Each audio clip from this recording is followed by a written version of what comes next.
अल्हम्दुलिल्लाहि रब्बिल आलमीन वस्सलातु वस्सलामु अला सय्यिदिल अंबिया वल मुरसलीन अम्मा बाद फ़अऊज़ु बिल्लाहि मिनश शैतानिर रजीम बिस्मिल्लाहिर रहमानिर रहीम वला तहिनु वला तहज़नु व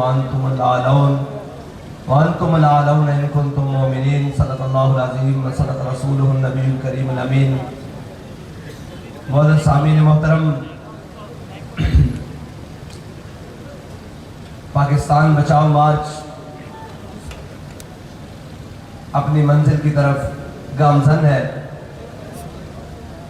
और जिस जज्बे और बलबले के साथ अहलियान सिंध ने तहरीक लब्बैक पाकिस्तान के इस पाकिस्तान बचाओ मार्च को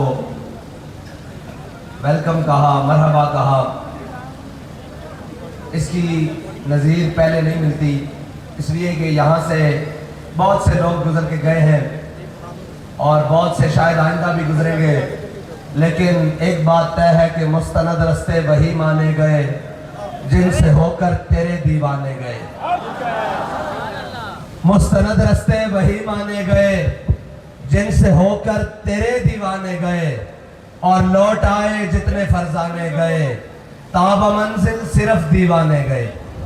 हम इक़्तिदार में बैठे हुए उस वक्त भी लोगों को कहते थे कि ये इक़्तिदार आने जाने वाली चीज है, ये आप अपनी औकात से बाहर ना हो, ये जो हथकड़ियां हैं, ये जेलें हैं, ये जुल्म, ये कलदम, ये तमाशे, ये तो हम बर्दाश्त कर लेंगे, ये तो मसला ही कोई नहीं, लेकिन जब बारी आपकी आएगी तो आप एक दिन भी नहीं निकालेंगे। बात वही बनी है, जितने महीने हमने जेल में निकाले थे इन बेचारों ने तो उतने दिन भी नहीं निकाले, उतने दिन भी नहीं निकाले। और ये जो पाकिस्तान के साथ 76 साला खिलवाड़ है, इसके अंदर सारे शामिल हैं, माशाल्लाह भी शामिल हैं, अपने और बेगाने भी शामिल हैं। आज भी वो साजिशों के अंदर मसरूफ हैं, लेकिन काम की बात यह है कि अल्लाह की शान देखें। हमें कहते थे कि जी इन्होंने आसिया मलूना की बारी में पूरे मुल्क में एहतजाज हुए, इन्होंने जजों के फैसले नहीं माने, इन्होंने जजेस के फैसले नहीं माने। आज पूरी पीडीएम खड़ी होकर पार्लियामेंट के अंदर खड़ी होकर सुप्रीम कोर्ट के फैसलों को नहीं मानती। जो इल्जाम हम पर थे आज वही काम खुद कर रहे हैं। फिर देखे नामूस रिसालत का बिल पेश हुआ असेंबली के अंदर, जब बिल पेश हुआ तो सारी जमातों ने बाइकआउट किया, जिसके अंदर पीपल्स पार्टी सरे फहरिस्त है। और हमारे बुजुर्ग नाराज तो नहीं होंगे भाई, पिछले 50 साल में इन्होंने आप पर हुकूमत की है। नहीं, हम तो खोल के बोलते हैं यार, लटके हुए दाल में बोलेंगे, हमारी बात ना करो। हमसे ज्यादा खोल के कौन बोलेगा? ये जो घंटे घंटे में बयान आ रहे हैं ना, इसके लिए उन्होंने हफ्तों लगाए थे कि आप सिर्फ एक वीडियो बयान में। मैंने कहा हमने कसम खाई है मर जाएंगे जालिम की हिमायत।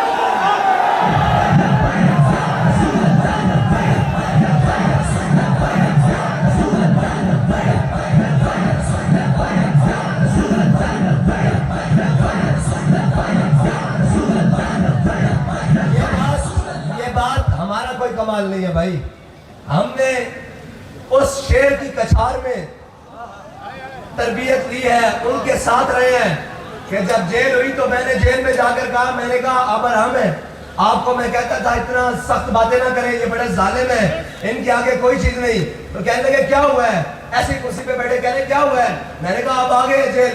उन्होंने कहा यार जिंदा में भी न गई शोरश अपने जुनू की, अब संग मदावा है शाशुफ्ता सरी का। हमें ये जेलेदार शैलेदार हम सजाए मौत की चकियां भी देखा है और ये देखा है, हमें जेल में आकर एक ने धमकी लगाई थी कि ओए अब तुम जब बाहर जाओगे तुम्हारा सॉफ्टवेयर अपडेट होगा। मैंने कहा हम मोहम्मद अरबी के गुलाम हैं, तुम्हारी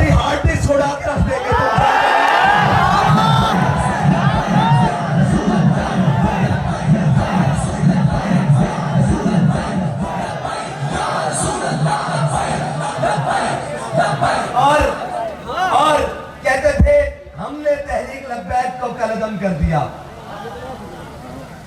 अब हम ज्यादा कुछ नहीं कहते, हम खुश इसलिए भी नहीं है कि यार ये जो गंदे गंदे बटेरे थे सारे ये जा रहे हैं पीटीआई से, इनके होते हुए तो पीटीआई को दुश्मन की जरूरत ही नहीं थी, ये क्यों जा रहे हैं? इनको तो इमरान खान के साथ कुर्सी देनी चाहिए। इनके होते हुए पीटीआई को कौन से दुश्मन की जरूरत है? ठीक है, इनके होते हुए हम नहीं समझते, इनके जाने से हम खुश नहीं हैं, इनको उसके साथ रहना चाहिए। और लेकिन कैसे रहेंगे? हम पहले भी कहते थे कि जिन्होंने बालकोनी और टेरेस से सर्दी और गर्मी को एंजॉय किया हो ना बेटा, वो जेल में नहीं रह सकते था 4 दिन। हाँ, ये हमारे पुलिस वाले भाई भी खड़े हैं, इनसे पूछो, हवालात काटनी और जेलें काटनी किसी के बात नहीं। हमने कहा था नच्चे रानी ने पुत्र आजादी की जंग नहीं लड़ता।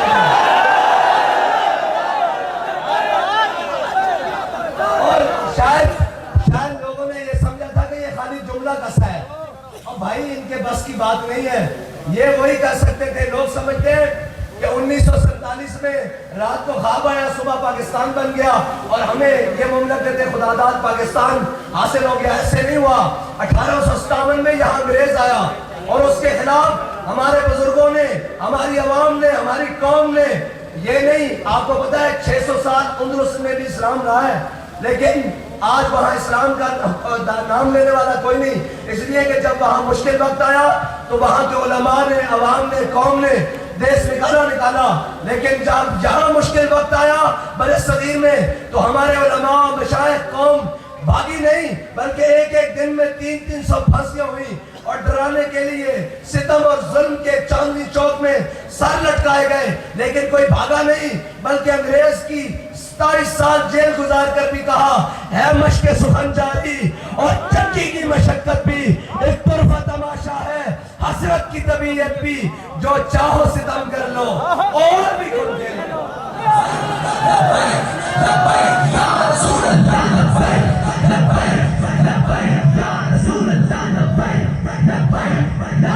हम ये कहते हैं किसी का कोई शौक बाकी रहता हो तो फिर भी हम हाजिर हैं। हमारा तो ये ऐलान है कि सितमगर इधर आ, हुनर आजमाए, तू तीर आजमा, हम जिगर आजमाए।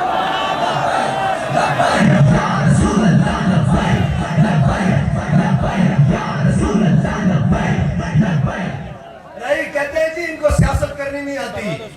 मैंने कहा भाई शाह साहब वाली बात है, हम चोरी नहीं करते, सियासत करनी हमें आती है।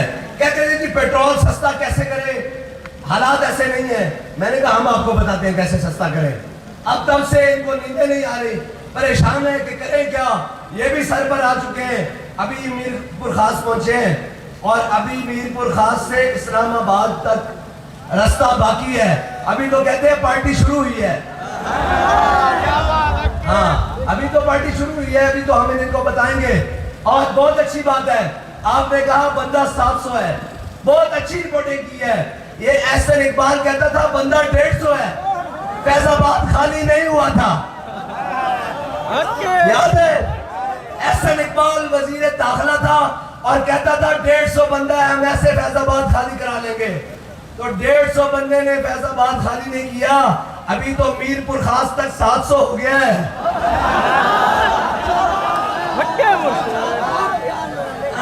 अच्छी बात है, अच्छी बात है। और हम चाहते हैं तुम हमें और अंडर एस्टिमेट करो, और करो, और करो, लेकिन एक दिन तुम्हारे दरवाजे पर तहरीक लब्बैक दस्तक दे रही होगी।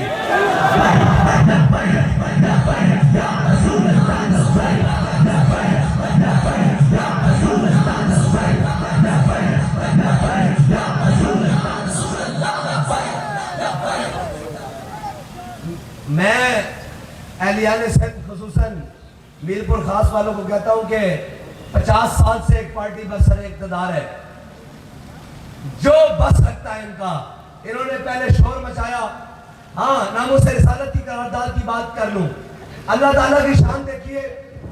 ये वो शख्स है इमरान खान जिसने नामूस रिसालत पर लब्बैक कहने वाले अपने कौम और हमने वतन के बेटों बच्चों पर, जवानों पर गोलियां चलाई और उनका खून बाजार में ऐसे बहा। लेकिन अल्लाह की शान देखिए, 13 खामोश शैतान बन के बैठे हुए थे। जिसमें ये सारी पार्टियां मौजूद हैं, इन्होंने नामूस रिसालत का बाइकाट किया। अल्लाह ने 13 को इक़्तिदार दे के जलील कर दिया, एक को इक़्तिदार से उतार कर जलील कर दिया।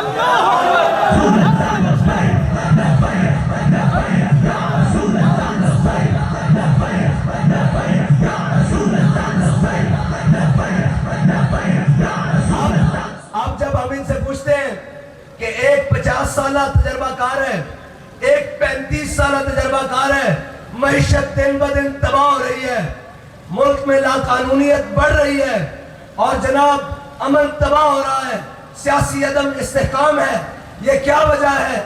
जो कहते थे जनाब हम आकर यूं कर देंगे। हमारा एक वजीर खजाना बाहर से इसहाक डार आ रहा है, मैंने कहा इसहाक डार साहब नहीं, उनके वालिद साहब को भी कब्र से उठा के ले आओ, फिर भी तुमसे मईशत नहीं संभलेगी। इसलिए कि हमारे बाबा जी ने कहा था, न तुम सदमे हमें जू देते, न हम यूं फरियाद करते, न राज खुलते यूं सरबस्ता, न यूं रुसवाइयां होती। और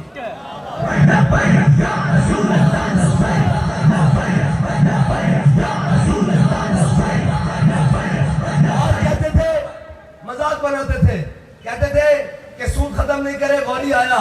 मैंने कहा बच्चू वो एक वली की जबान से निकला हुआ है, तुम्हारे बाप को भी सूद खत्म करना पड़ेगा, वरना इस पाकिस्तान की बका का जामिन और कोई चीज रही नहीं है। कितनी बारी जाओगे IMF के दरवाजे पर? अब तो IMF ने, मैं बड़ी खुली बात कर रहा हूँ, ये लोग बंद कमरों में बात करते हैं, मैं इसलिए टांग ऊपर रख के बात कर रहा हूँ ताकि किसको समझ आए। IMF ने आखिरी शर्त ये रख दी है कि एटमी प्रोग्राम को रोल बैक करो। मैंने कहा एटमी प्रोग्राम रोल बैक करने के बाद ऊपर से लेकर सारे तुमको यही कहीं सिंध के बाजार से चूड़ियां पहना देंगे, वो रख लेना। तुम शर्म नहीं आती इस बात को कि तुम IMF के दरवाजे पर, ये कौम रोजाना अपना कमा कर खाती है, किसी के दरवाजे पर नहीं जाती। ये हुक्मरान IMF के दरवाजे पर अपनी अय्याशियों के लिए जाते हैं, वरना आज तक जब से IMF के दरवाजे पर जा रहे हैं, ऑडिट कराया जाए कि कौम पर कितना खर्च हुआ है। ये तो इनकी अपनी अय्याशियों और बदमाशियों के ऊपर खर्च हुआ है। अगली बात, अगर तुम IMF के दरवाजे पर जाते हो तो बताओ कौम महंगाई के अंदर क्यों पिस रही है? IMF के दरवाजे के ऊपर जाने के बाद कौम को मिला क्या है? एक 35 साल से, एक 50 साल से, चलो छोड़ो, सूबे के अंदर जो कुछ इस मुल्क में आजकल इंपोर्ट करवाया जा रहा है, पिछले 50 साल लिस्ट में कोई एक ऐसी चीज बताए जिसकी इंडस्ट्री पाकिस्तान में लगाई गई हो। तुम हमें पढ़ाते हो कि मैशत नहीं आती। बेटा तुम हमारे सामने बैठकर 5 मिनट मैशत में बात करो, तुम्हारे नाक को ये हड्डी भी अंदर ना घुसेड़ दी तो हमें बात बताना।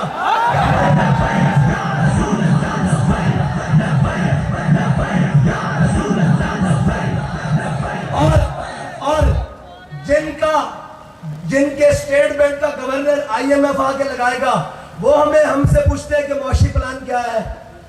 आओ तो सही मैदान में, तुम्हें मुआशी प्लान भी देंगे, तुम्हें थोड़ी सी गैरत की फकी भी देंगे, गैरत की, ताकि तुम्हारे अंदर कौमी अहमियत और गैरत भी पैदा हो कि तुम्हारा खाना इधर है, तुम्हारा पीना इधर है। वो एक बेशरम जिसको पाकिस्तानियों ने 3 मरतबा वजीर आजम बनाया, एक 50 रुपए के स्टेट, मैं जेल कोट लखपत ही रहा हूँ, और वो जो जेल के जनाब सुप्रिंटेंडेंट थे और वो लोग जो वार्डन थे, वो ही लोग नवाज शरीफ के ऊपर भी रहे हैं। मुझे कहते हैं हजरत साहब आपको परेशानी नहीं होती, आप जेल में है, गर्मी भी है, हवस भी है, और रात को लाइट भी चली जाती है, आप परेशान नहीं होते? मैंने कहा क्यों, क्या हुआ? कह रहे जनाब लाइट एक दिन बंद हुई थी, नवाज शरीफ सारी रात बैठ के रोता रहा था। और जो 50 रुपए के जनाब इसके ऊपर एफिडेविट के ऊपर, स्टाम्प पेपर के ऊपर मुल्क से भाग कर गए हो, वो मुल्क चला सकते हैं? मुल्क जो पाकिस्तान के अंदर रहे हैं, जिनको कौम का दर्द पता है, जिनको आज भी पता है कि कौम के साथ कैसे रहना है, वो मुल्क के साथ चला सकते हैं। लेकिन ये अशिया, ये बदमाशियां बंद करो। तुम्हारा पाला पहले पड़ा है जनाब 2 नंबर लोगों से, तुम्हारा पाला मोहम्मद अरबी के गुलामों से नहीं पड़ा कभी।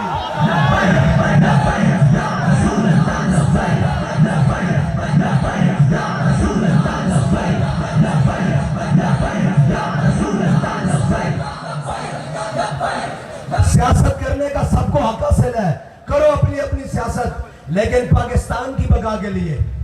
और जनाब पाकिस्तान के एटमी प्रोग्राम की तरफ कोई मैली आंख देखे, वो मजहबी लिबादे में हो, वो अस्करी लिबादे में हो, वो सियासी लिबादे में हो, वो बैरूनी लिबादे में हो, इंशाल्लाह वो आंख भी निकाल लेंगे, वो हाथ भी तोड़ देंगे।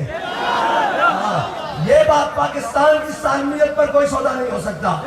हाँ, बिल्कुल नहीं हो सकता, क्योंकि हमारे बड़ों ने, इनके बड़ों ने नहीं बनाया, जिनके इलाज भी बाहर है, जो रिटायरमेंट लेने के बाद बाहर जाकर जनाब बंगले और जनाब बड़े बड़े यार्ड खरीदते हैं, उनके लिए नहीं, जिनकी सिर्फ ताबूत बंद, ये मुशर्रफ जिसके ताबूत बंद पाकिस्तान में वापस आए, पाकिस्तान से सीट से उतरा और जाके सारी जिंदगी दुबई गुजरी, हम लोग हैं। हमारे बड़ों के कब्रिस्तान भी आए, हमारा जीना मरना भी इस वतन के साथ है।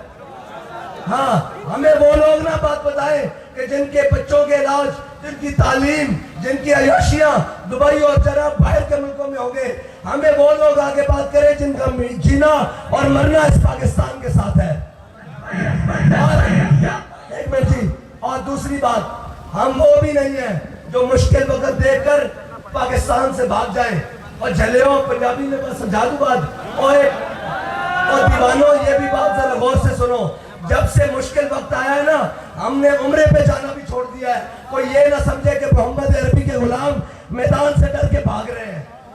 हम उम्रे पे भी नहीं जाते, इसलिए जाना हमारा फर्ज है, उम्र हज पर भी नहीं जाते, लेकिन हम कहते हैं कोई ये ना कहे कि ये मुल्क से भाग गया है। हमने तो कहा हुआ है, लबे बाम भी पुकारा, सरेदार भी सदा दी, लबे बाम भी पुकारा, सरेदार भी सदा दी, मैं कहां कहां पहुंचा तेरी दीद की लगन में। और आखिरी वो मौलाना हसरत मोहानी का जेल के शेर मुकम्मल कर दूं, जो चाहो सितम कर लो और भी खुल के लो, पर हमसे कसम ले लो की हो जो शिकायत भी, और शाहों के तकब्बुर से भी दब कर न रहा मैं, आखिर किस बार गाए खास का गदा हूं मैं।